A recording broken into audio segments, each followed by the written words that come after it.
Start streaming.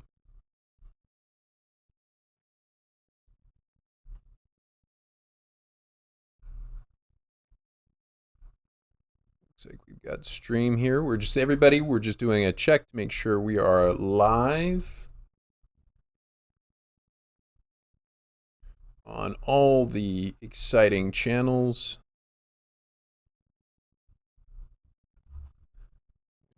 Get that started. Make sure we are live all around.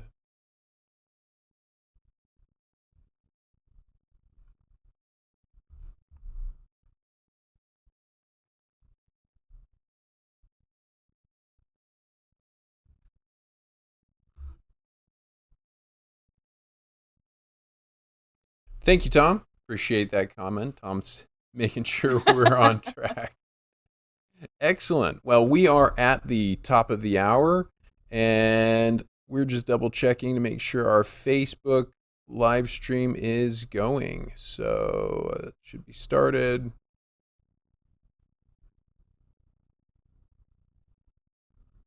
I'm not seeing our Facebook go live, so I'm going to rerun the attributes here real quick. I apologize.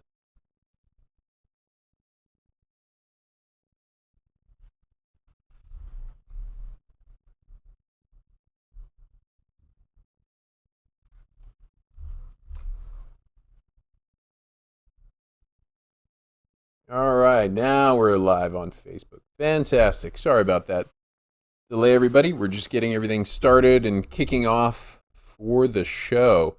So, I'm excited about today. This is going to be a very unique and exciting show because so many people have asked for this. Oh, yeah. Lots of calls, lots of emails about it. Everybody wants to know about PoE. So, very cool. Well, let's do a couple quick shout outs while everybody gets in. See who's here this morning. We have Tom Willis again joining us, one of our Tom, you are a champion. True viewers. And then Daniel Wright says, good morning. Not sure where you're watching from, Dwight, but happy to have you here.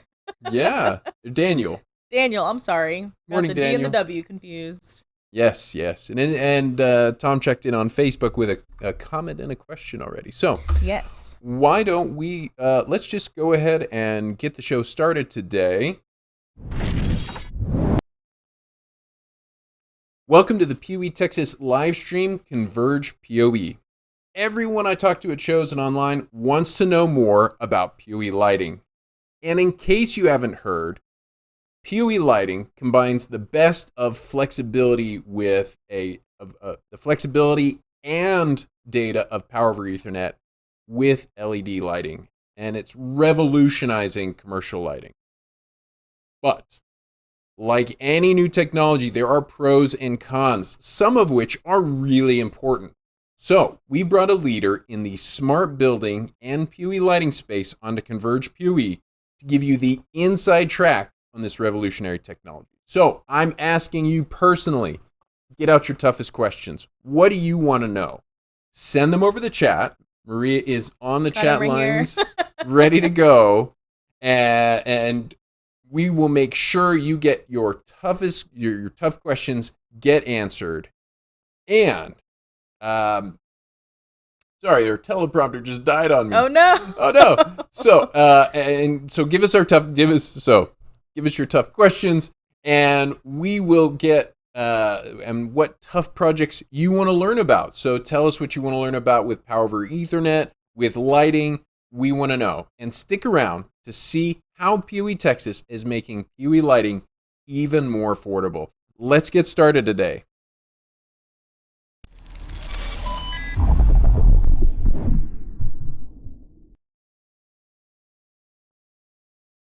Most of you know me, Tyler Andrews, the CEO here at PoE Texas. And as always, my lovely co-host, Miss Maria Medell. Hi again, everyone. Thank you for watching. Today we're joined by Dwight Stewart, the founder and CTO of IGOR Inc., which he started back in 2013. While the company grew to a dozen employees, Dwight proved the quality of Power over Ethernet technology through installations. In 2015, Dwight became the Chief Technology Officer, where he was able to focus his attention more so on the company's products, partners, and brand voice. Even when he was pursuing a computer science major at Iowa State University, Dwight was tinkering with LEDs, circuits, and creating different algorithms. So it's no surprise why he has a reputation for being an operator, a leader, and an innovator. We're very excited to have him as our guest today, so join us in welcoming him to Converge PoE. Welcome, Dwight. Thank you. It's a pleasure to be here. We're really excited to have you here on our live stream. And to get more familiar with our audience today, maybe an initial question. IGOR. I think you had a question about IGOR. I do, yeah. So as the founder, I'm interested in knowing how you came up with the name or what, inspired you to name the company IGOR. Yeah, that's a great question, and it's a frequent one as well. Or it's similar to what you probably think is Frankenstein. Okay. And Frankenstein is all about making something that is not alive, bringing it to life. And so we're all about taking things and attaching them to our Power over Ethernet node. And basically anything that's not on the network can be attached to that node and be brought digitally to life. And then also with our solutions and buildings, we bring those environments to life. So it's all about bringing things to life. I love it. Very good reference. Well, and to get our audience more familiar with IGOR as a company, there's a short video that IGOR produced about smart buildings. If it's all right, I'm going to go ahead and run that. Is that good with you right now? Yeah, that'd be great. All right, let's bring it on.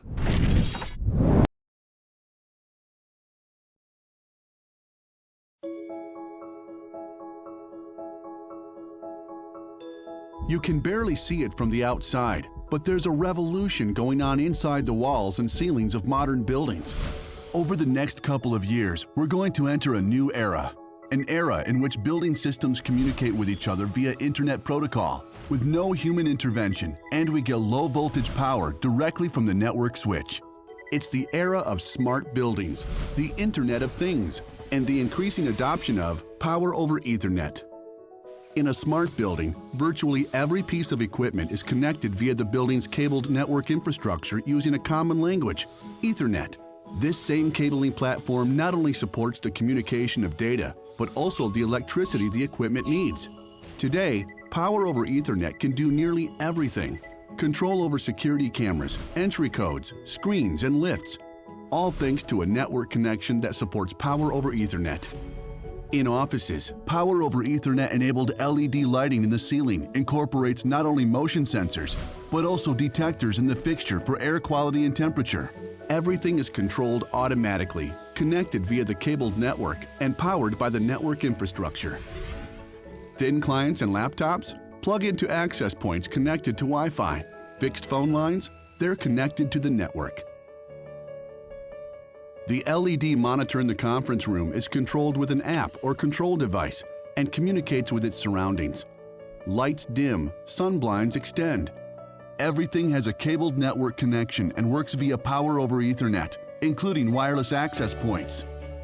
An infrastructure built on Power over Ethernet is so much more flexible, and it's so simple. Zone boxes are placed at strategic points within the building, above the ceiling, on the wall, or under the floor. These house connections for all equipment within a range of 13 meters. Network cables run from these zone boxes to a patch panel in one of the nearby equipment rooms, and from there to the main equipment room. This is the heart of the network installation. This is where the data streams come together, and it's from here that all the IP-connected devices are supplied with low-voltage power. It's that simple. We have the technology. The devices exist. Network cables will increase in number. They will largely replace today's traditional and generally inflexible low-voltage and power cables. All building-related equipment will be connected via a standardized network infrastructure. One cabling network means fewer installation and maintenance companies and less configuration. It also means lower maintenance costs and so lower operational costs. The more efficient use of equipment and so a saving on energy costs. And more flexibility to be able to change in line with future needs. The future of construction projects lies in smart buildings and Power over Ethernet. But that future isn't far away. That future is now.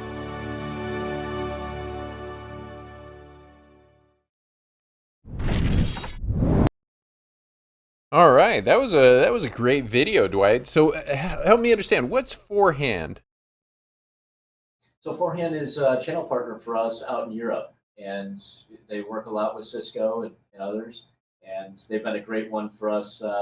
Actually, we have, in particular, one of the first autonomous hotels is using our technology, and they helped get us into that project. So it's a pretty exciting hotel chain that's going. They called GR8. They're great hotels out there. That's awesome. Well, Dwight, I'm a direct guy, and so I'm just going to go straight for it. There are a lot of big promises in that video about the technology, and frankly, we've all been there through the concept car routine where we see really cool tech. Things are yes, it's coming, but then it just takes years and time, and it really never becomes available. Can you highlight for us what are the real technologies over Power over Ethernet that you guys are using today? Yeah, that's a great question. And your frustrations have been my frustrations. I've been in the smart building world for quite some time. I started my last company in 2003.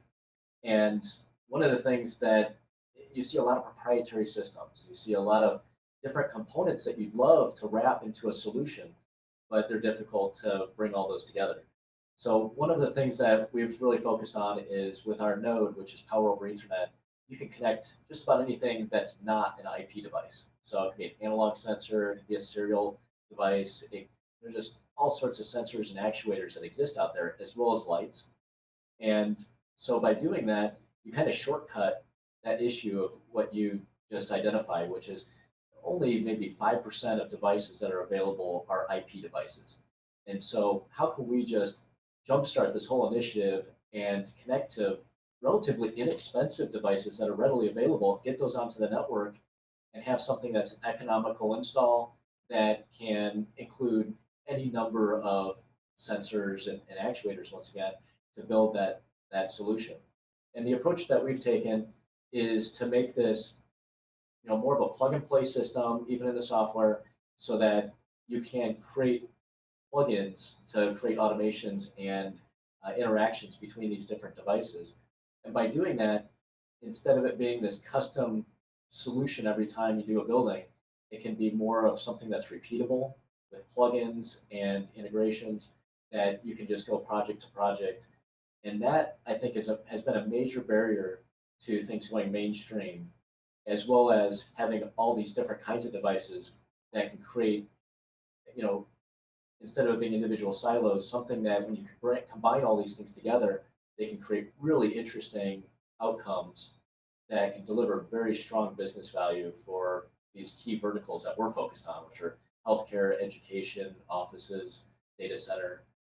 But so we're to answer your question in the short form is a lot of these solutions are becoming available today, but the runway for which this technology is going to allow us to go is that runway is decades long.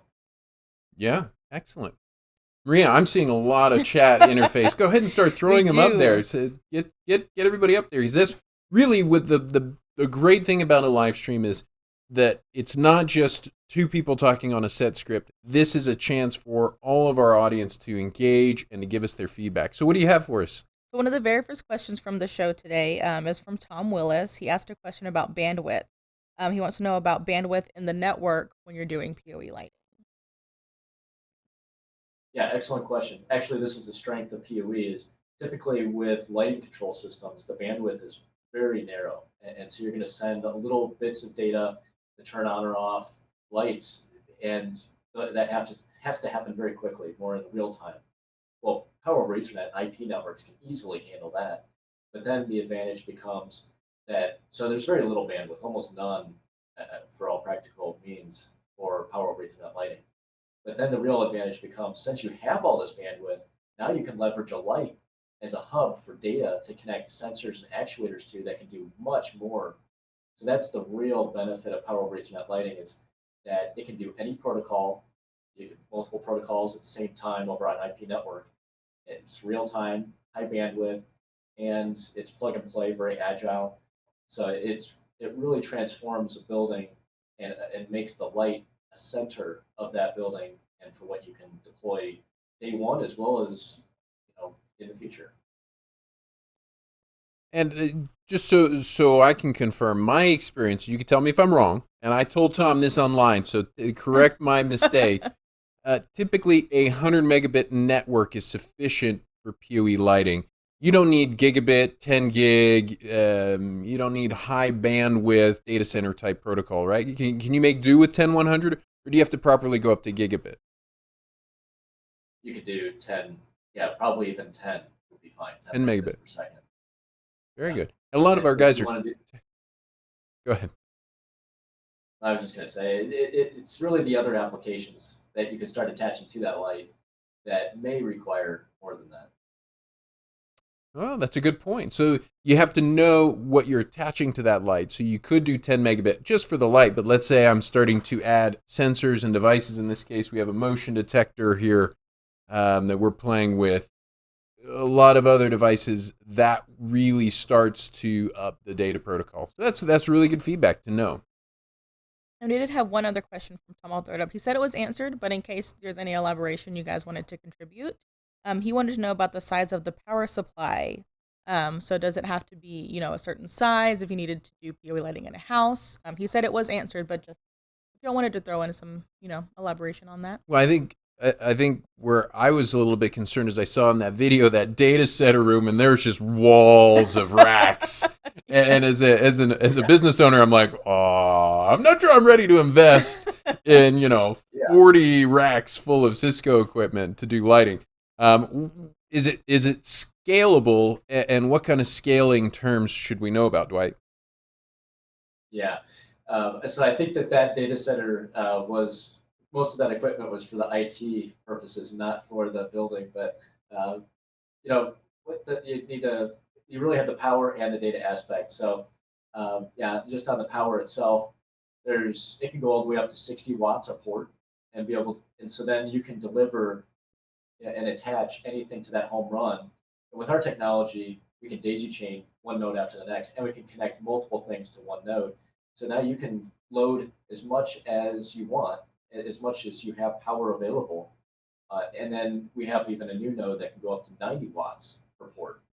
So the light behind you consumes anywhere from 20 to 30 watts usually. So just imagine, you're able to, a very nice fan of white moment there. And so, just imagine you're able to get 2 or 3 of those lights on one home run. And those sensors that you were pointing to, also, they consume maybe 2 watts, 1 watt, but hardly anything. And then for the data aspect, they don't really do much. They're not very noisy, very lightweight on the data. One of the things that we also have on our newest node, going back to the data question, is USB port. So just imagine you install the system, and then now a year from now, you want to put some sort of device in that's available via USB. You just go to a nearby light, connect it, and now it shows itself via our API, and you can use that data however you want, and that connectivity however you want with any application. So it's really, really amazing as to how you can just expand the system over time. So I want to, if it's all right, Dwight, I want to come back to that conversation about daisy chaining, and you do talk about daisy chaining with USB. I think this is a question that a lot of people have with like a PoE Light. Do I have to do a single home run back for each light back to the server room or the IDF or wherever you're gathering your network, which could be very expensive, right? I'm sitting here in our office and I'm looking around and I can count, 12, 15 lights just within eyeshot, and if you had to do 12 to 15 home runs at $150 a home run, that's a nice good price for a home run doing it $150. That gets expensive very quickly. But the key with the PoE lighting technology is that they do come with, and maybe I can see if I can zoom in on this port real quick so you can see it. And I'll pan down just a hair here. You can see that it's got this in port and it does have a secondary out port. So there is the option for daisy chaining the technology together, and that way you're reducing your number of home runs. The limitation being, if I'm understanding you right, that is the power on that particular node. So let's say I have 3 lights and each light draws 30 watts, then I need that 90 watts of power on that home run line. Have I understood that right? Yeah, you're exactly right. Yep. And that's really the limiting factor that is to be focused on. And also, not all PoE lighting, that's a very general term, and it does mean that you're an IEEE standard, that you'll work with power over Ethernet switches that are readily available. However, not all PoE lighting is created the same. So, ours has the ability to daisy chain, but that is something that's fairly unique to us. And we've got a number of things that we're excited about because they're unique to us, such as our centralized emergency power capability, which is a very big deal. And we've got that patented and UL approved and everything. So, and then another thing that makes us even more flexible is that those nodes can be programmed with just stating the make and model of certain lights or of certain attached devices, sensors, and it will automatically adjust that node to the appropriate settings. So make it as simple as possible just to connect up different devices. And really, we have 2 business models that we do. We license our technology to lighting companies so that you can buy an IGOR-enabled light directly from the lighting company, or you can buy nodes through our resellers, and then those nodes you can configure to connect up to whatever device you want.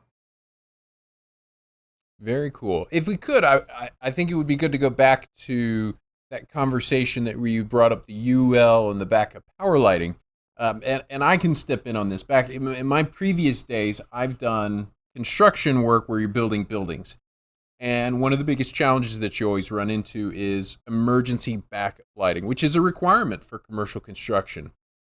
And where you normally see this is you're walking around an office space, they call them frog eyes. It's that little box that's got 2 little lights on it. And if the power goes out, those lights pop on and everybody has emergency exit lighting. On the higher end buildings, they don't like frog eyes, right? They don't want to see a bunch of frog eyes on all the walls. And so there's a battery backup technology, and I think it's UL 294. Am I quoting it right? 924. Sorry? 924. 924. So I got it backward. UL 924. So for all of you guys out there picking me up for inaccuracy, it's 924, where you can have a battery backup light to your main light. And so what would happen is instead of, if the power goes out in this office, instead of the frog eyes on the wall powering up, then some of the lights remain on battery backup. And in this case, if I'm hearing you right, Dwight, you guys have a solution that allows that to happen on your main fixtures, not just with the frog eyes. Absolutely.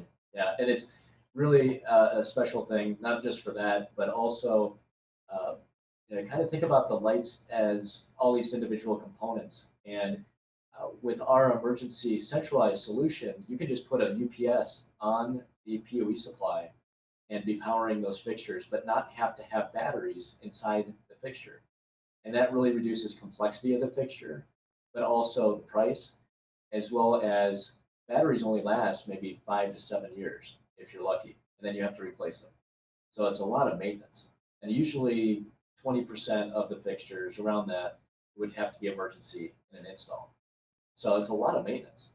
And then the other thing that we've done is our node has been tested for lifespan expectancy and went through a very thorough testing with one of our OEMs. And they found that it was at 30 years equivalent testing that we still had no failures on any of the nodes. Typically, an AC/DC driver inside of a light lasts maybe 5 years, 7 years. 5 years is typical warranty period. And LEDs already pretty much last forever. They'll degrade over time, won't produce as much light for the same amount of power. But overall, with our solution, you have an IGOR node, which lasts 30 plus years, and then an LED array, which lasts quite a long time, and you remove the battery. So now you just made it a no maintenance type application. and once again, reducing total cost of ownership, which allows you to spend your money more wisely on things that really matter. And to try and give my input on this as an owner building buildings, the battery thing that Dwight is talking about, usually you've got like a button or a switch associated with the light, and you got to walk around. And guys, maintenance guys do. They've got these long poles. If your ceiling is more than 9 feet high, they've got these big long poles. And once a year, they got to go in front of a fire marshal and poke that thing For every light? for every backup Oh, light. wow. And as Dwight points out, that's 20% of your lighting right there. So you've got guys wandering around, your maintenance crew wandering around Just poking it all these the way. buttons, or if they're lucky, they're on a wall, but they got to hit every one of them. And then that battery dies a year or two from now. You got to go get to that light fixture. And, you know, we think about it in our nice, comfortable office space where we look up and the light is, 3-4 feet above our head, no big deal. But I was just at a new facility. The light is 30 feet in the air over a beautiful architectural stair. It's on the stair, so it's got to have emergency lighting. They're going to have to bring in this man lift, but they're going to have to drive in through the doors, park this man lift, and fly a guy up there to be able to change out those lights. Wow. As opposed to having, like Dwight is pointing out, what I like is a UPS back in the IDF room running those lights. And when those UPS batteries go bad, they'll beep at you. They'll send you an email saying, I'm running out of life, change me. And you can do that very quickly. So I that's an interesting one, Dwight, that I don't think a lot of us really add to the calculus of is PoE lighting or smart building lighting a good solution. So that's a good one. What else do we have? We got lots of great comments. We do. So Tom and Sean Harling, a new viewer, kind of had the same idea, same question. So they want to know, are there plans for residential applications, primarily the style of fixtures that are available, or to use for a smart home? Yeah, that's a great question. So residential, we've tinkered and dabbled with it, but we haven't gone mainstream with it. It's really, there's a lot of crowded space with residential, whereas the enterprise area, I think there's an immediate opportunity. So residential is definitely in the plans, but it just hasn't been a focus of ours right now.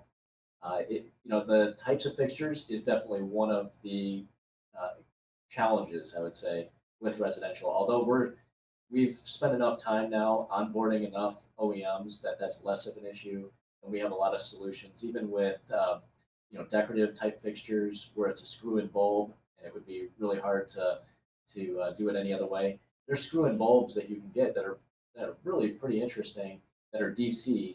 The type where you can see the filament in the bulb, or just look exactly like anything else.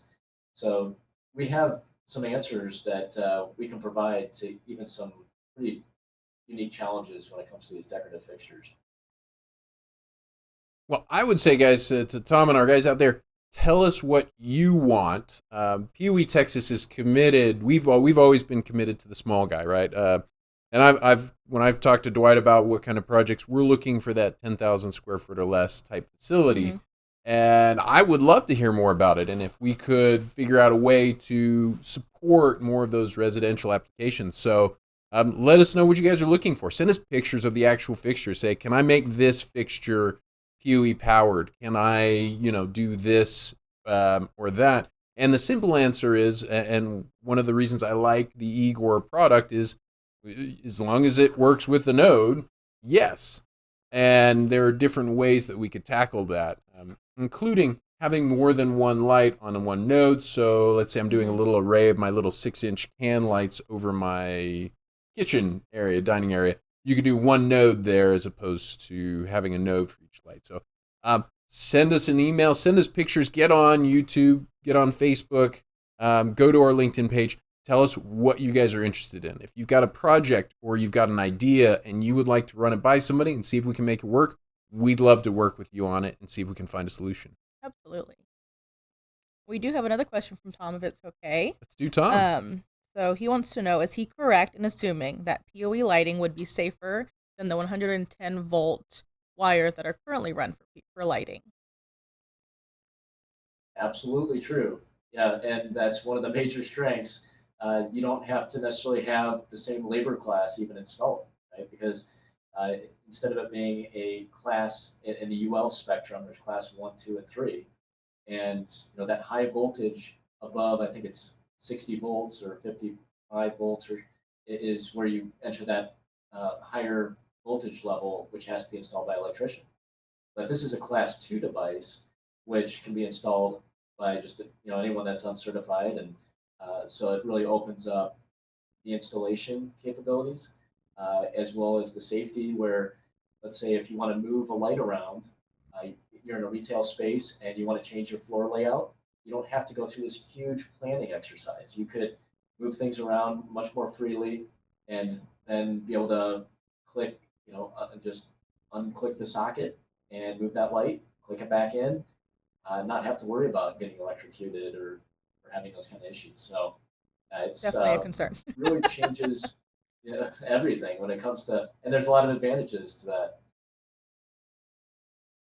Yeah, and I would just add to that that maintenance thing, the maintenance question is not an insubstantial question, because you come in and you set up your lighting system and you got to make a small move. You call out a 60, 70, $120 an hour licensed electrician to move that light 6 inches to one side or the other. I always like to point out to people too, usually the biggest problem with putting AC or the AC outlets up there in those spaces or an AC location is it's a one trick pony. You get one use out of it, where a network cable up there doing the same thing. If I'm tired of having a light there, I pull it off, I plug in a camera, it'll do a camera. And I can move it around very easily myself, or with the in-house technician, in-house staff that I have, which is not again, these are not small savings as they add up, rather than having a fully licensed electrician either on staff or calling him out pretty regularly. So that's an important thing. And then the safety question, yes, Dwight, you're right. When it's DC power, under 60 volts is important. But I think that actually steps down when you do AC power. It's down to 24 volts. But the code and all the research that I've done, the code is a little bit less clear, but the simple answer is go for less than 60 volts, and then it is safe. Although a little tip for everybody out there, we have done the game where I've licked a 24 volt DC power supply, and it does kind of tickle. So I'm not going to encourage. It's safe, but I'm not going to encourage you to lick it. Okay, let's put that out there. I've done it before. Don't do it. Yeah, we don't encourage this at home. Don't go licking power supplies. I will say, though, with Power over Ethernet, there's a whole negotiation process. So when you first have a wire even hanging out of the Power over Ethernet switch, if you lick that, there's actually almost no power going over the wires at that point.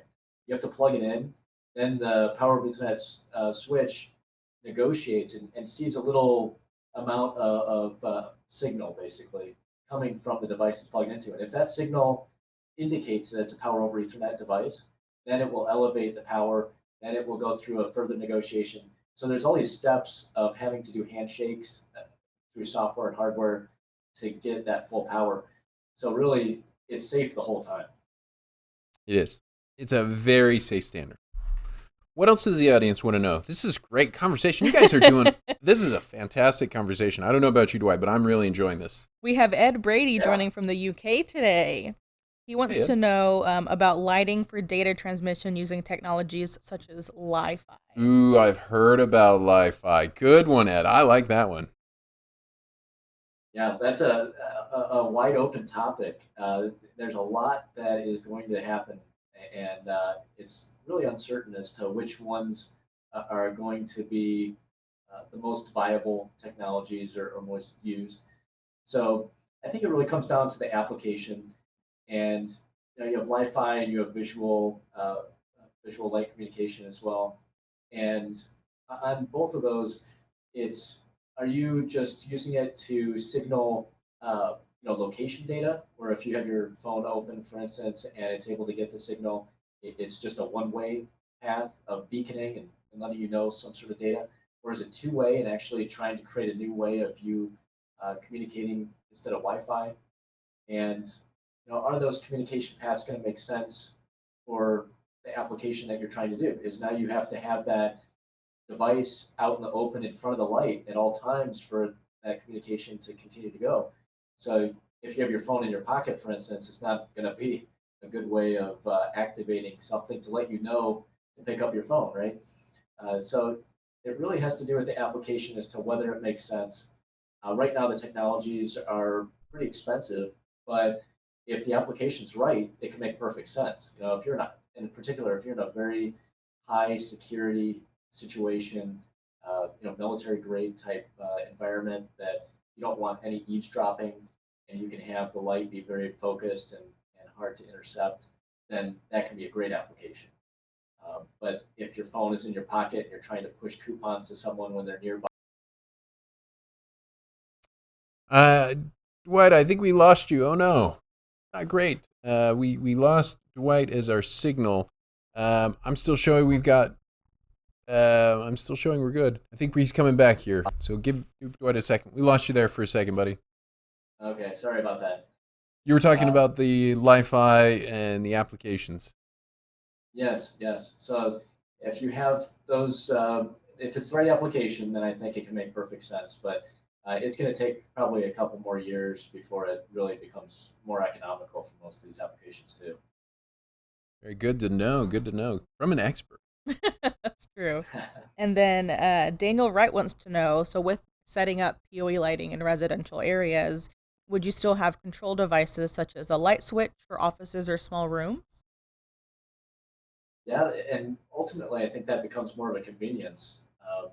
You know, imagine a time when Bluetooth, you just sense who's in the room, and as you enter the room, that the light just goes to the preferences of that person that enters the room. You really won't need light switches, and you won't even need motion sensors, which really creates a lot of advantages. If you think about personalization, I think is a major component of where the smart building can go.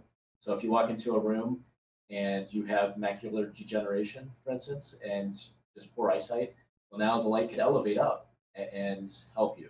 Or if you are susceptible to migraines, which really could be triggered by too much light, well, then the light could go down for you. So there's a lot of, then you don't need a light switch, right? And there's a lot of ways in which you can activate light from all kinds of different sources.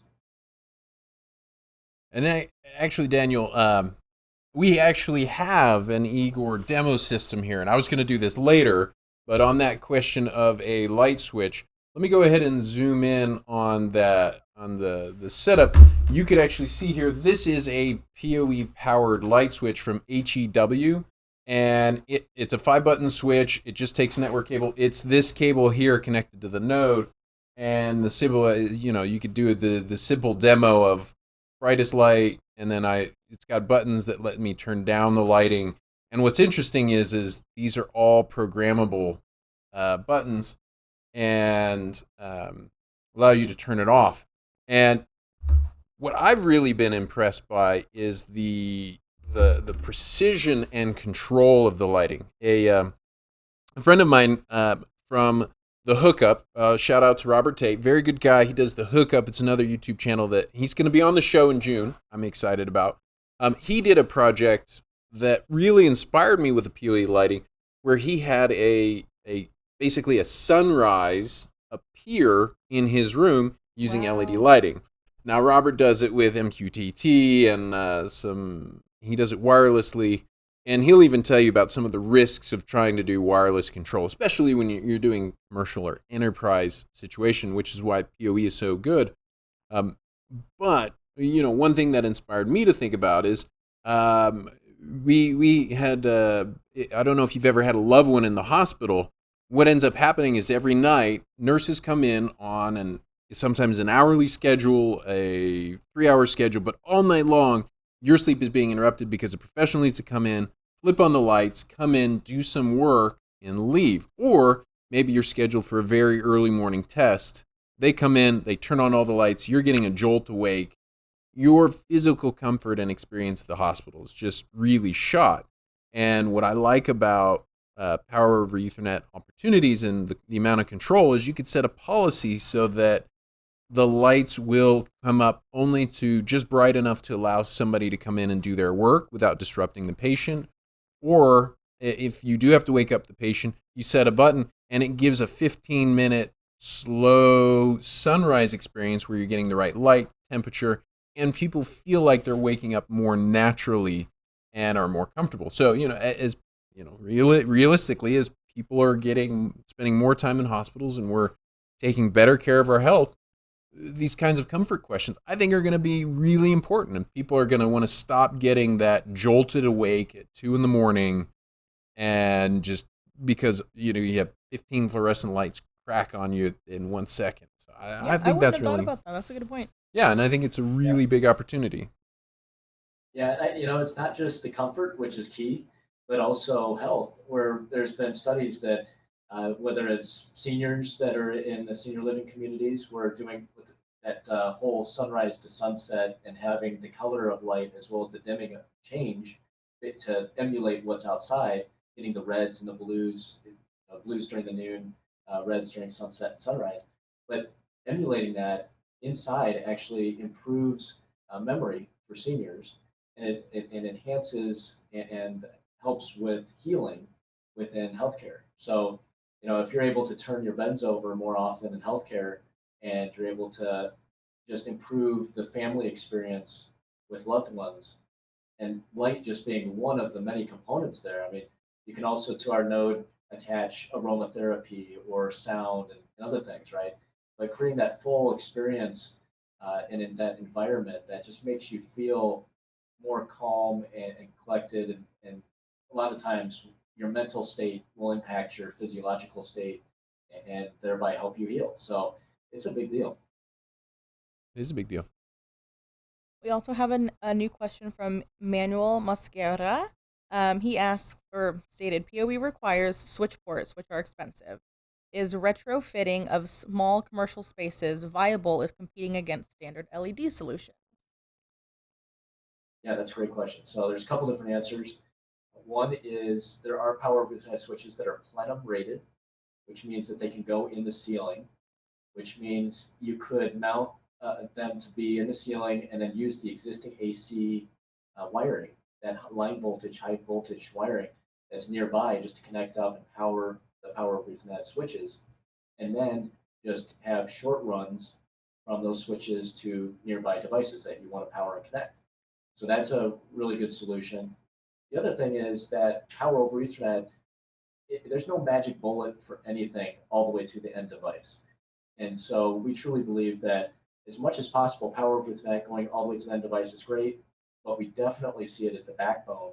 But there's cases where, let's say you want to put a wireless transceiver onto one of our power over Ethernet nodes via the USB connection, let's say, and then you drop that in where you want wireless coverage for a certain type of wireless protocol. And then you can put lights in that sometimes for retrofits, and especially in homes, if you're doing a retrofit in a home, it can be very difficult to put new power over Ethernet in because it's all hard shell, not drop ceiling where it's easily accessible. So in certain cases like that, then you could use wireless, but use power over Ethernet all the way as close as possible to those end devices. And I think, Manuel, I'll jump in and put our oar in this. And you guys are doing great because you're covering all the material I would have covered later.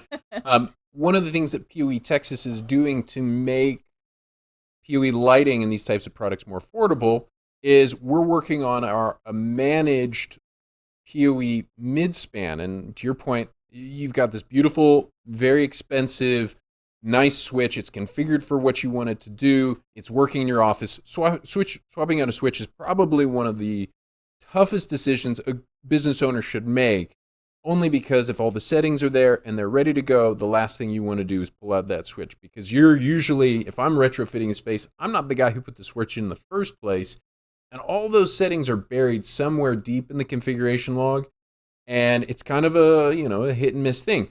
So I'm going to zoom in here so you can see this is the PoE Texas managed midspan.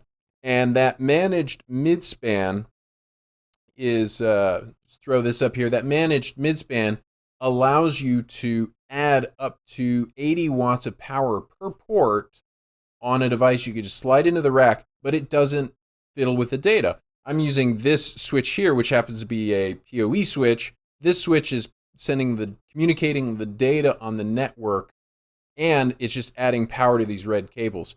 And so I really like that solution. And our target is we want to target the small to medium-sized business residential customers with this product. So the price point, we're tracking at that. My goal is to, with this device, power and power supply, so the midspan and the power, I want to keep it under $1,000, and I think we can do it. It's not going to be easy, but I think we can do it with the right features to make it worthwhile, so that this is the kind of thing you could bring into a retrofit and not have to change out all their hardware, not have to reconfigure their network. You slide this on the rack.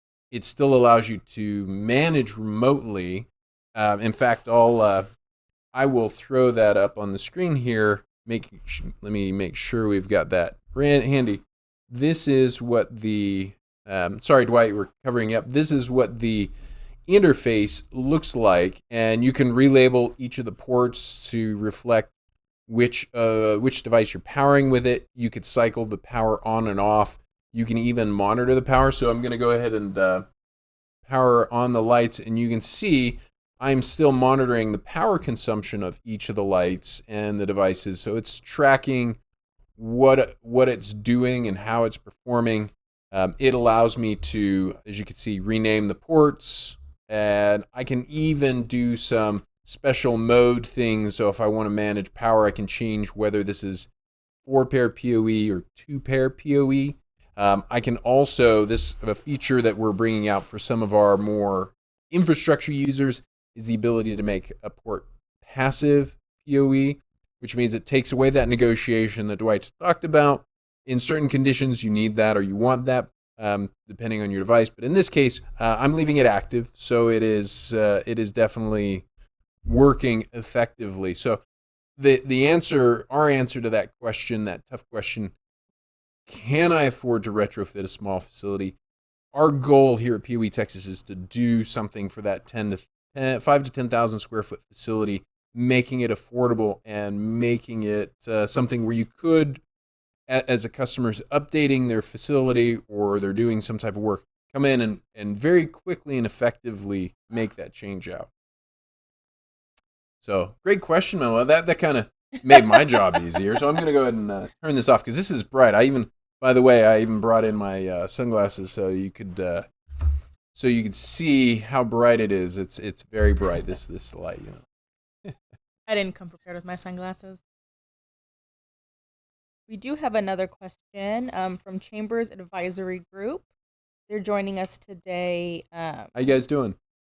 It looks like I missed it earlier. They are tuning in, though, I believe from the Northeast. And they wanted to ask, what are the advantages of using PoE lighting for something, say, tunable lighting in schools versus LED tunable lighting that's connected via normal AC wire? That's good. Throw it on the screen so Dwight can make sure he sees that as he's. I hit send. There it is. Yeah, absolutely. So schools are a major area of focus for us. So lights are just one component in a what has become a safe and secure school initiative and solution that we can provide. So the tunable lighting really helps with, once again, it affects just your psychology. So using the lights, the brightness and the Kelvin level both together at different times. You know, you get back from lunch and you're kind of feeling lethargic. Well, now you can brighten the room up, try to get people a little more energized, use blue light, bluish light, I should say, on that Kelvin scale to keep people's attention a little bit more.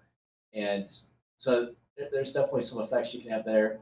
And then because it's on power over Ethernet, we get effectively theatrical level lighting control that you could get. You know, we've even hooked it up to music where you can have each light individually controllable and be as reactionary as an equalizer and use the lights like a equalizer bars. So it's really pretty cool.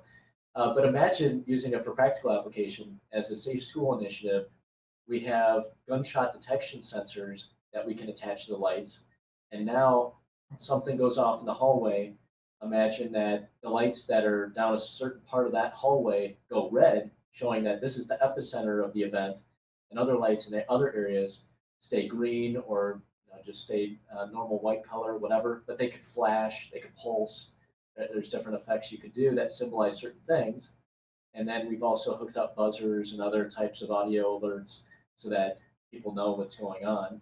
And then on our node, you can hook up one example of how efficient the cost can be for this is if you get a strike plate or a mag lock for a door that's a simple analog one that's you just feed it voltage and it turns on or off, that costs maybe $30. If you get a power over Ethernet door lock, it can be $1,000. So by just connecting up one of those inexpensive devices up to a nearby node, which you're already using a node for a light, so really it's just the cost of that device. And now you can add that as well so that you can do a lockdown on the doors, let's say that are nearby the event, so people can't get into those classrooms that the gunshot just went off in. And then in other parts, that the light by having in the hallways and symbolizing where not to go is really important because in a gunshot situation, this is all very unfortunate, but your ears play tricks with you, and you hear echoes and things like that. So a lot of times people will run into the event rather than away from it because they can't tell where things are happening. And I would echo that. I'm going to give a shout out to two companies that Dwight is talking about. If you're interested in PoE powered access control, two companies that spring to mind. PDK, they're out of Utah. They have a PoE powered access control where you can get some intelligence behind it in addition to the IGOR system, and Blue Wave Technologies. So I'll give a shout out to the guys over there, Jack and James. Very good guys. They're an Austin-based company, so I'm gonna, I know those guys. They're in my neck of the woods. And that gunshot detection and response is huge. I don't think we can underplay that when we're talking about the life safety of our children and our schools. Being able to respond quickly is where having intelligent devices makes all the difference, because in an emergency, people don't respond normally. I've in my previous careers done some very odd things. In high adrenaline situations, like you hear a gunshot, human error is such a big problem because it happens, right? You get excited, you get nervous, you're running around, but a system set up, an intelligent lighting system set up so that it hears a gunshot, it will respond immediately, and it will always respond accurately where a human response may fail. And that's really important. I think you can't underplay that value in an emergency situation. You want an automated system response. I will also add, Dwight, I happened to see an experiment done on some employees. Brian Johnson from Hossley Lighting, who's using IGOR, was in his office and he was showing me. I got there at like 8 a.m. He's like, you got to come at 8 a.m. You got to see this. So he had me stand there at 8 a.m. And sure enough, at 8 a.m., his lights changed. Like as people are coming in, the lights changed color. They got blue. And they started out a little red, and everybody's kind of warming up and sitting down and checking their computer. And then he's like, watch, standing there. And slowly the temperature comes up into that more blue range at 4,000 Kelvin. All of a sudden, people are starting to get a little bit louder. They're standing up and they're walking around. They're getting stuff done. And I would propose, and I don't know if there are any studies. Maybe you know of a study. I would propose effectiveness and energy levels are affected by lighting in students. And managing that lighting efficiently is really important. And you could put big windows on the outside of your classrooms, but how often are you guaranteed to have good outside light coming into every classroom? And are we willing to sacrifice the success of some students because they don't have that big plate glass window, when a simple solution like a PoE lighting solution could manage that throughout the day, help drive effectiveness in those rooms? I think that's you can't underestimate that. Yeah, light's just one of those things that affect productivity. And so all of those factors together, you can put a CO2 sensor also into our system, and attach that to a node. that plays a major contributing factor to not only if someone starts feeling sleepy, but also if they get irritable. So if you're a teacher, you don't want to have irritable students, right? So all those things together have a have a great impact. So We have another question from Manuel. Will IGOR or any other software or platform sell licenses for small commercial projects, or PoE Texas will resell the licensing for, on and off, light harvesting, and occupancy sensors? yeah, so one of the huge benefits of Power over Ethernet in general is that it scales really, really well. So unlike building typical building control systems, which you'll probably only find in very large buildings that can afford it, uh, this works just as well in a small, medium, or large size install. It's really the same general cost for any of those sizes. So yeah, and then obviously PoE Texas we're excited to be working with, and so you can talk to that, but definitely want you guys are set up well to be able to service and support your customers. That's correct. So Manuel, yes, the answer is yes.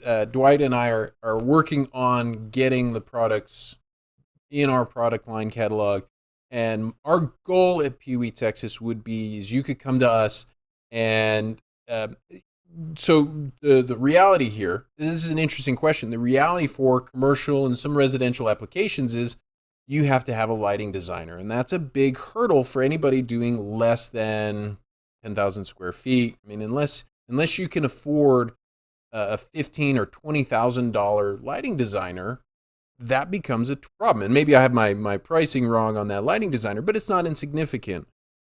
And so what we're working on here at PoE Texas to do is get set up where we could help manage that process for small users. And you could come and say, I've got this 5,000 square foot space. I got this office, that office. We could help put together a package for you that would be comprehensive, get your input on the light fixtures, and then supply a one package, just a palette with all the right stuff to complete the scope, which I think is really important, and a feature when you're a smaller business or you're a smaller application. The cost to get the professionals and all the different people involved to make it work, it's a lot harder. So simple answer is yes, and our goal is to service the smaller commercial projects and make that accessible, get this type of product out to you. And so let us know what you're interested in. If you guys are interested, reach out to me, reach out to Maria, and we'd love to talk about a project. We are set up where we can supply IGOR products today, but we haven't made a big push on it quite yet, only because we're trying to sort out some of those details. But if you're willing to work with us on it, I'd love to try and work it out. Yeah, absolutely. All right, what else do we have, Maria? These are great questions. They well, are. maybe, is there a really good one? Can we talk about cables? Yeah, we can move on to cables for now. We'll hold on to these for later in the show. Sorry guys, I don't mean to like slow your roll. These are amazing questions. But I get one question I think a lot of people want to know, and I get a lot of questions on, Dwight, is the cable. The actual cable required to do this. Do you need Cat 7? Do you need Cat 6? Do you need specialty cable? What can you tell our audience about the cable requirements for smart buildings? Yeah, that's a great question. I think there's a lot of misnomers and FUD that's created about it. Fear, uncertainty, and doubt. So it comes down to the gauge of wire that as to how efficient the power transmission is over the cable. So with Cat 5, for a 300-foot run, which is basically a football field, so it's quite long, you're going to see, let's say, an 8% loss in energy. But Cat 6, but that's with a 24 gauge cable. So Cat 6, you start going up to the 23 gauge cable, and with that slight improvement, you're going to see that efficiency is only about a 6% loss or even less. And that's with about 60 or so watts being delivered over it. So it's going to be even better if it's less energy delivered over it. But then you get to a Cat 6 from one of the other vendors that does something that's 22 gauge, which they have some applications now for specifically power over Ethernet. And now you're going to be able to see that efficiency be maybe a 4% loss. So it's depending on the wire length, you may or may not need that kind of efficiency. But if you're going longer wire lengths, then that can play a role in being able to improve what you get out of it. And there's also things that you can do where, let's say, your first drop in a daisy chain is closer to you, and then the subsequent, well, now you're just transmitting the power beyond maybe 40 watts or 30 watts, not the full 60 watts or 70 watts. So there's different ways you can configure the system to optimize how much efficiency you get on the cables and what kind of cables you use.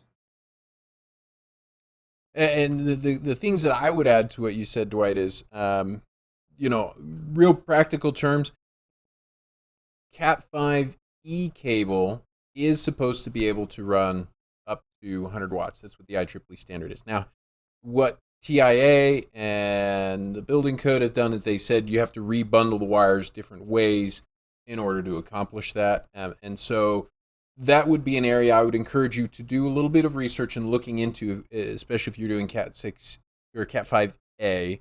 A lot of people suggest you could do Cat 5E, Cat 5, not Cat 5A, Cat 5E. Right? Don't let me lie to everybody here on the show. But Cat 6 and Cat 6A are good alternatives. And so I know in particular, we've done a little research on this. I know in particular that Belden and Siemens, and we're going to add some of these links to these products.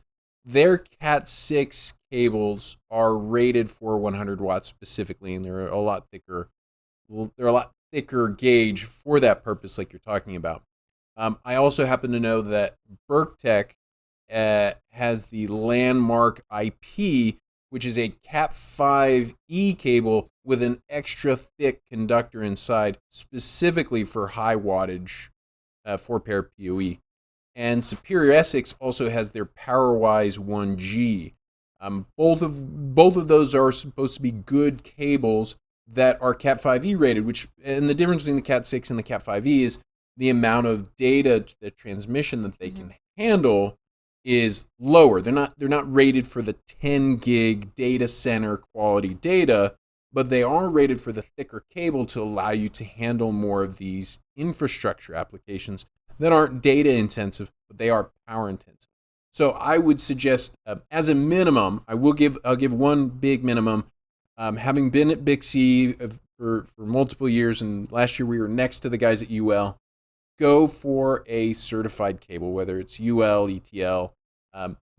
Be careful to check that. As you're opening the boxes and looking at the boxes, you can get some low-cost category cable. And sure, if you've got a 5-watt device, is it really going to make a difference?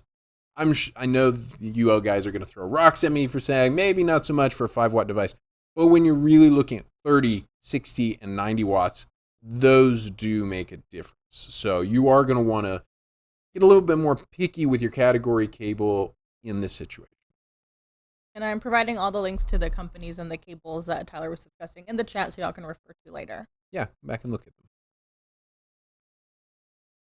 Well, should we do some comments, or I want to ask Dwight about non-lighting applications real quick. So Dwight, what can you tell us about, you've kind of queued it up a couple times asking us about, or talking to us about non-lighting applications.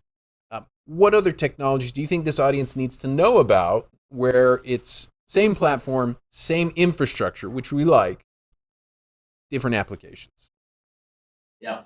So one of the exciting things is actually, think about in 2003, when I started my last company, only about 5% of buildings had advanced control systems. And we fast forward today, and about 5% of buildings have advanced control systems. Nothing's really improved. And that's pretty dramatic. The reason being is that it's been a focus on cost savings. And there's only so much cost you can get out of how much cost there is how much you can achieve, number one. But it's also not exciting. I mean, it can improve the bottom line for a business, but at the same time, it's not really adding firepower to that business to do a better job at its core. And that's what gets me excited about what this represents is if you open up the possibilities and you think about the revolution of the autonomous vehicle and what that represents. And right now, there's a lot of vehicles going on the road that are ready. They have the right sensors and everything, but they don't necessarily have the ability yet to drive autonomously. That's really what our technology is all about, is put this into your building. There's some immediate applications you can do right now that are going to enhance your business. So for instance, in healthcare, it's connecting a bed sensor to the node. And now you can tell, is someone getting out of bed? You can, through our API, because this all rolls up to our software and our cloud analytics, but connect up to our API, the nurse call system, as well as the health record system. So you know if the person got out of bed twice as much last night as they typically do. Well, that symbolizes a urinary tract infection a lot of times. The number one issue in healthcare is falls. So if you can notify nurse call, get them there, now they can assist that person to get to the bathroom. Being able to know is that the person once again helping with memory and using whether it's aromatherapy with some vaporizers as well as the circadian rhythm of lights and all those things affect that person's health condition. So and also breaking down these what have been silos of an end-to-end solution. So just look at nurse call. It's all of these wires that are just specific to that, or access control, each one of those. And instead, just connect a nurse call button, which is just a pull chain dry contact up to one of our nodes.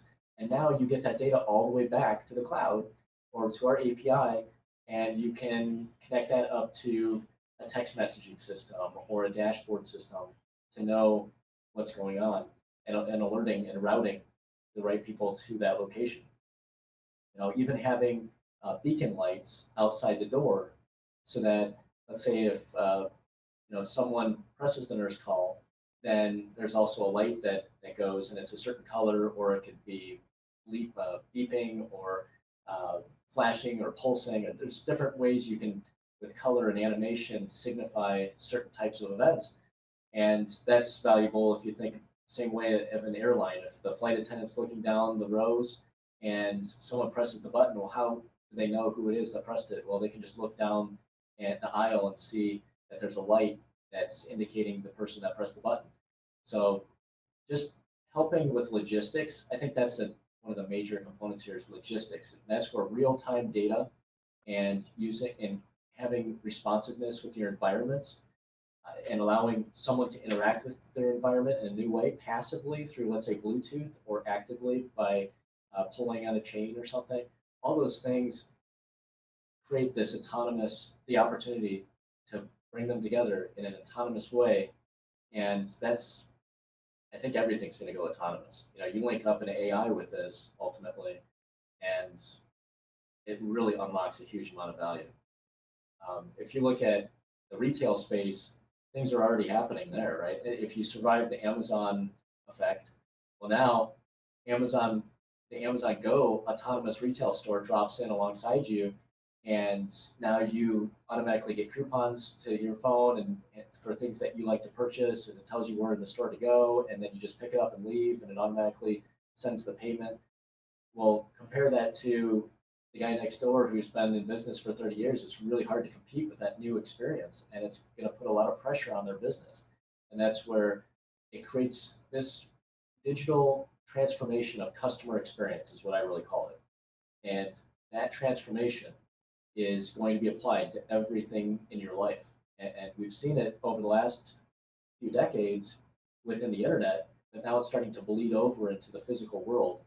And that's going to enhance business. It's going to enhance your way of life. It's going to reset your expectations for how you interact with things. And if you don't have a system like this in place, you're going to be out to pasture, in my opinion. Because you're not going to be able to deliver that kind of experience. Yeah. Well, Maria, we've got some great questions. That's great. That's great input. Maria, what does our audience want to know? Let's see. So Sean Harling looks like he unfortunately missed the quick demo of the light. Oh no. Well, He... I'll redo the demo. I was planning on doing a whole demo after we got a few more questions Okay, in. perfect. So, do we shoot for Sean? Should we do that demo for you, buddy? Yeah, we could. It looks like he had to step away, but he's assuming it's Ethernet as well, or he wants to know, is it just 2-wire 24 volt? So you missed that as part of the demo. Well, I'll do that demo real quick here. Let me zoom in while Maria is working on that. So what I wanted to point out, and Dwight, you can help me discuss it.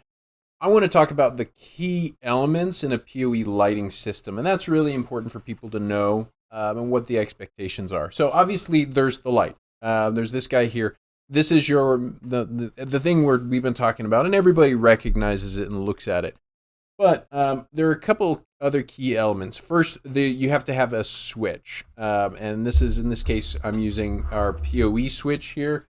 It's but I'm not using it necessarily for the PoE for the lighting, but it is a switch, and so you have to have, number one, a switch communicating between all the devices. Next, moving down the line, you need to have a power source. In this case, we're using a midspan.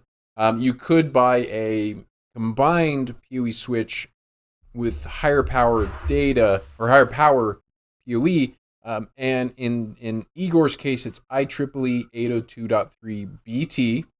And if you're really techie, they work with dual signature negotiation right now. And we'll follow up with Dwight when maybe you can tell us when you're going to get the single signature 802.3 BT. Is that on the new node coming out?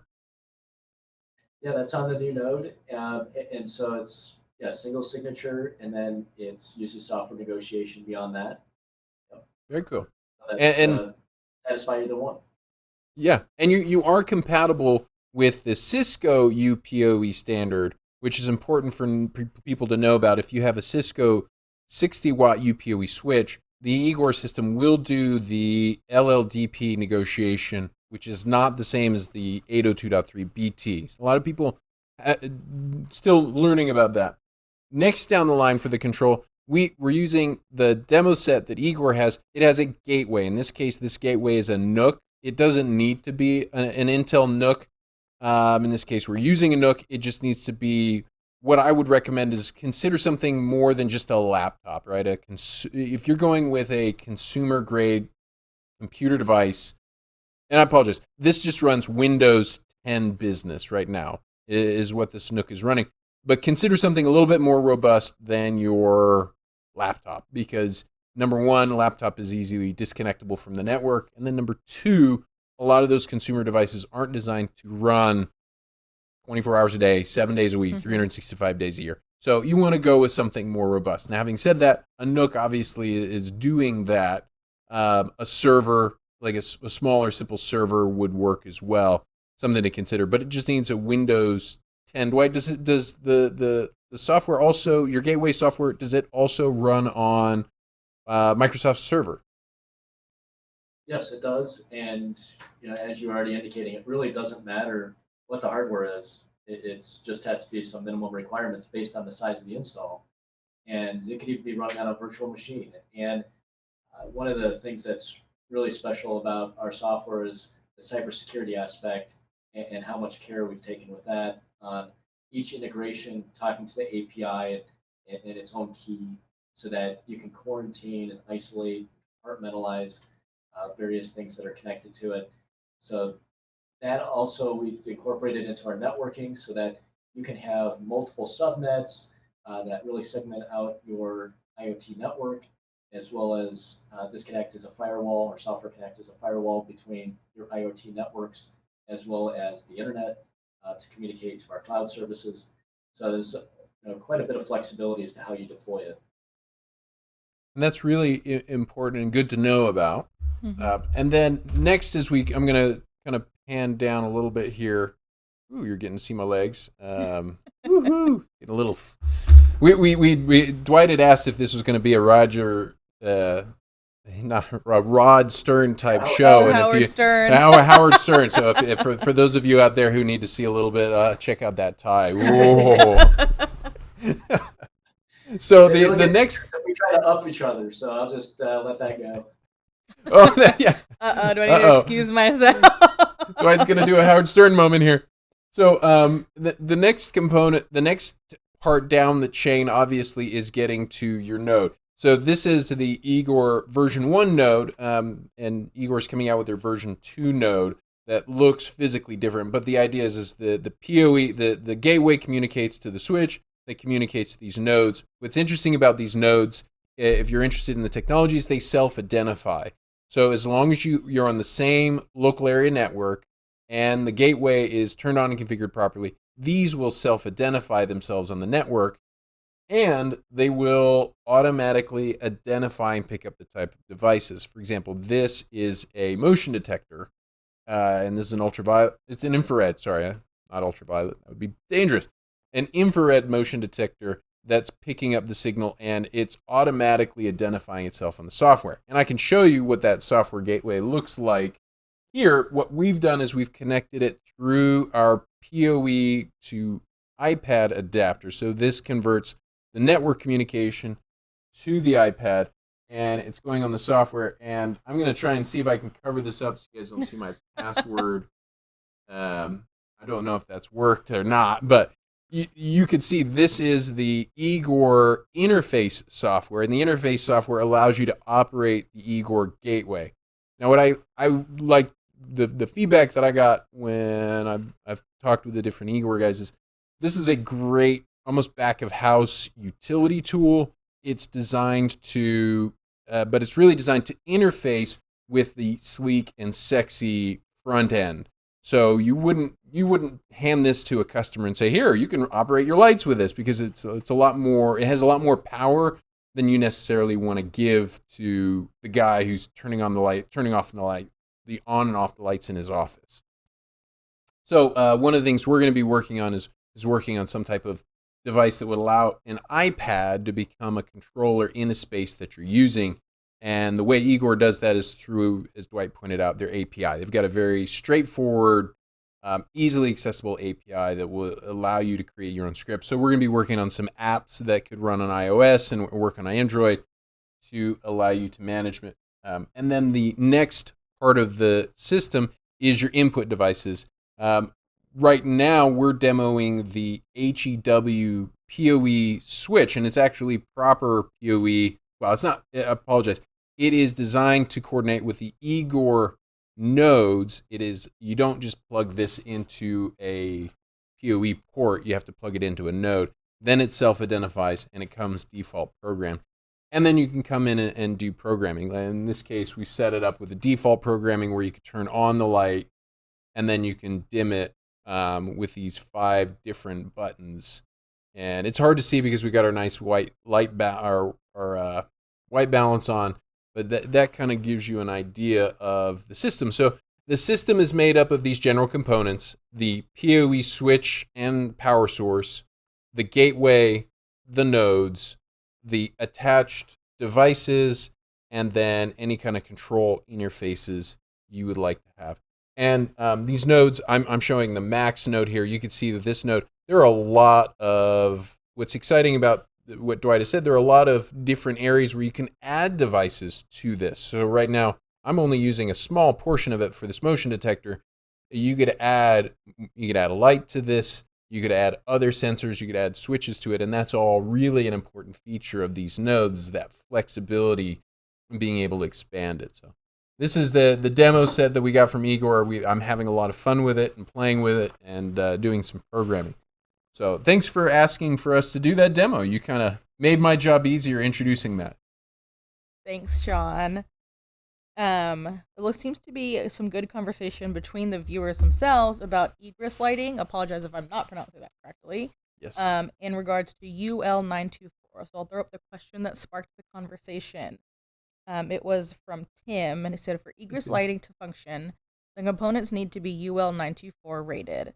The one piece of equipment in the power chain is a PoE switch, which is not UL924 rated. So how is this going to be addressed? Yeah. So the UL924 requires that the emergency devices themselves have to be UL924 listed. So our node is UL924 listed. However, the different components that, as long as the components don't change their function in emergency mode, then they just have to be powered with a UL 924 source. So let's say you have a generator out back and it can provide UL 924 power. So then the components in between that generator and the node don't necessarily need to be UL 924, so long as they're not changing their function or mode or behavior between normal and emergency mode. So that's how that's worked. And so if you, it's just really about what kind of power, you got to make sure that the power connected to the power over Ethernet switch is UL 924 certified. So either it's from a generator, it's from an inverter, from some source that satisfies that requirement. And you know, UL, if you want to even get a site certified, that it really needs to, if you get the right power supply, then you're going to be guaranteed of it. But it's really that the requirement of the lights have to turn on within 10 seconds during an emergency, and ours turn on within 5 seconds, as well as you have to have 90 minutes of emergency power, power for those lights. So with our centralized backup, it actually works better than that, because let's say there's a generator and you can size your inverter however you want. So you can get well over 90 minutes. I mean, you could go days with the right backup, versus if it's just battery on the light fixtures, you're probably only going to get 90 minutes. One thing that I got in my conversations with Igor too, to add on to that, Dwight, very selfishly, shamelessly, I'm going to mention a mid-span in the backup power supply is a better alternative than some of the higher powered PoE switches, only because higher powered PoE switches often will take a little bit of time to actually boot up and configure and start communicating, where a mid-span, in case of an emergency, the light will respond by itself in case of an emergency. And therefore, if you had a mid-span, the power goes out, it switches over, and for whatever reason you weren't, ideally you would put your gateway and your servers on the backup power as well. Most people would. But if you didn't, the mid-span is a very fast alternative to provide the power and get it up going very quickly. So I would suggest consider a mid-span for the UL application. And then we have a question from Steve Terry on the same topic. He wants to know, where's the loss of normal power sensed and acted upon in a system with UL 924 node? Yeah, so this is something that's proprietary to us, which we actually have a patent around. But what we have is a signal that comes from somewhere, which typically sits on the same machine as the NUC, and that signal just sends a heartbeat basically every 2 seconds to the nodes that are designated as emergency.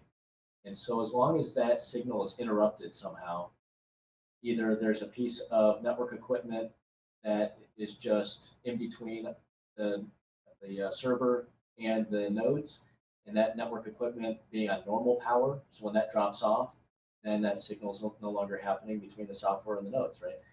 Or that's the preferred method that we like. We don't necessarily like if the NUC itself went offline, because that's never good to turn off a server, abruptly.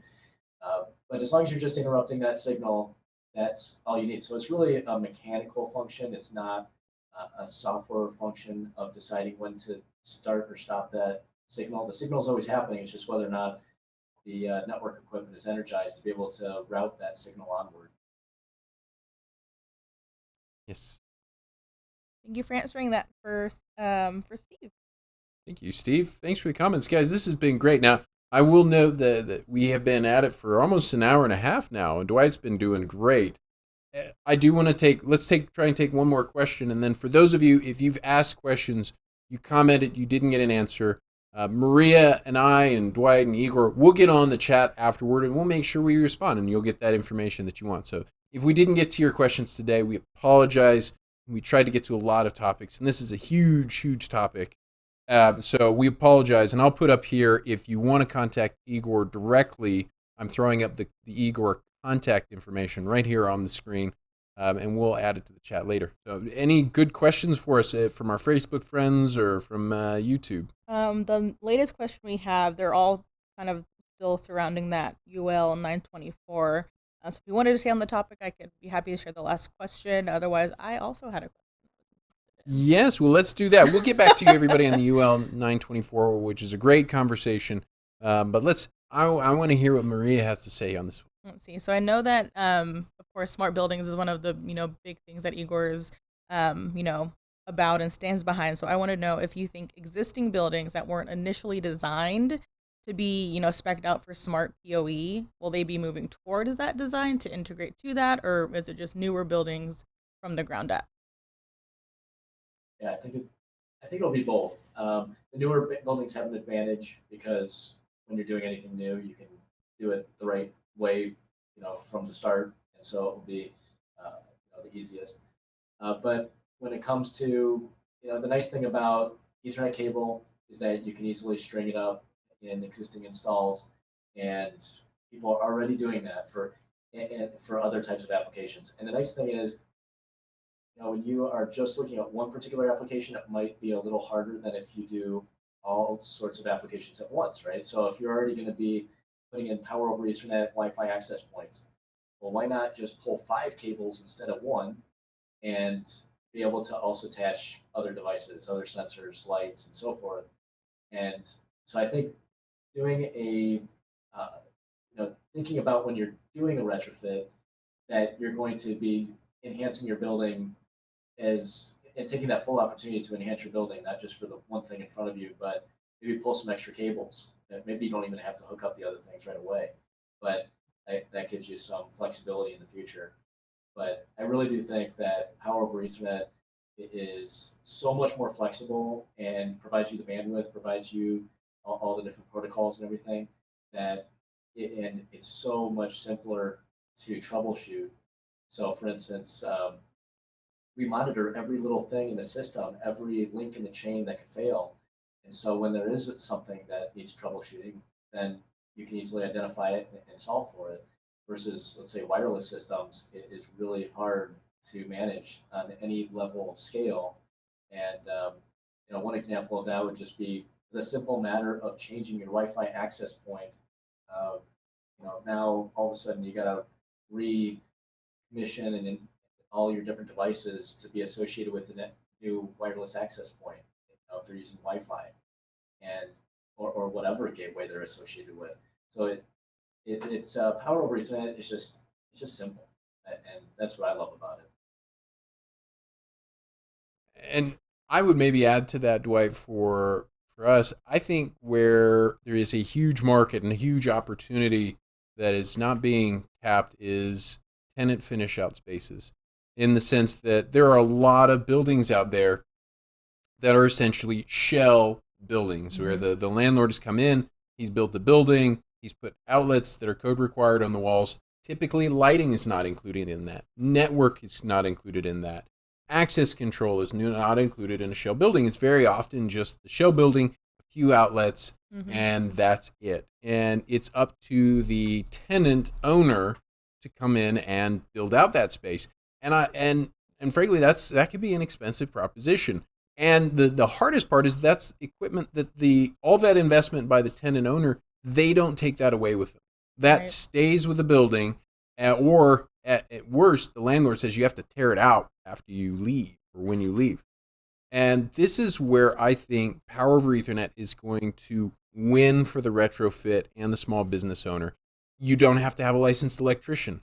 You're not coming in and upgrading the outlets and circuit boxes in your space to accommodate a more attractive lighting system or to add cameras. It can all be done with a network technician. So I believe, and I want to take PoE Texas in this direction, where we're going to make it easy for tenant finish out and tenant finish out contractors to do a 3, 5, 10,000 square foot space, to do a doctor's office, to do a lawyer's office, an insurance office, without having to call out an insurance agent, but get all that smart building ability that Dwight has been talking about into those facilities and make those accessible to normal users. Because the big buildings and the big complexes, they haven't come around to the idea yet that that's something that should be infrastructure provided with buildings. I think that there is a real opportunity for retrofitting tenant finish out spaces. Thank you both. All right. Well, we are at an hour and a half, and I like to try and keep these as short and as direct as possible. But this has been a fantastic conversation, Dwight. I have just been, my mind has been blown. I've really been enjoying this, and I want to shout out to all of you out there who have been participating. You make this show work. What you bring to the show and what you're doing makes this time valuable, because normally we could do a webinar, right, and I could talk at you for an hour, but it's your participation, your comments, your feedback. That's what makes these conversations so interesting and so valuable. So we really appreciate our audience out there, and keep the comments coming. Give us a thumbs up. Tell us if you like it or if you don't, and we want to know. So with that, I'm going to thank Dwight for being our guest today, and we are going to go ahead and start wrapping it up for today. So Dwight has been a great participant, and we want to send a big shout out to IGOR, Kim Johnson and Matt Conger for making this happen today and helping us find the time. So thank you, Dwight. Thank you, Kim. Thank you, Matt. You guys were fantastic. And thank you for setting me up with this demo here so that we could play with our own PoE lighting and that we could get to know IGOR quite a bit better. I will give a shout out, everybody. Plan to come next week. Normally we do the first and third Thursday of every month, but in this case we are doing it. We did this special lighting event for the 5th week of the month, and we are back next week with Fluke. And what happened is Fluke reached out to me after a trade show and said, hey, we should be talking about PoE troubleshooting, PoE testing, and PoE Texas. We've got our PoE tester, and Fluke now has a product for doing testing. And I'm very excited to bring Fluke on, and we're going to be going into troubleshooting, testing, making sure your network is working for you. So tune in next Tuesday, May 7th, 11 a.m. Central, and we're going to be here with Fluke. Any last words of wisdom and advice for our audience out there, Maria? Keep the interactions coming. It was so good to see all of you interact with not only us and Dwight, but with each other. Y'all were answering the questions. I see some of y'all are going to be emailing different diagrams to each other, and that's what we love to see. We love that these live streams spark those topics and spark those ideas. So keep that coming. Keep the conversation going. Excellent. We will see y'all next week.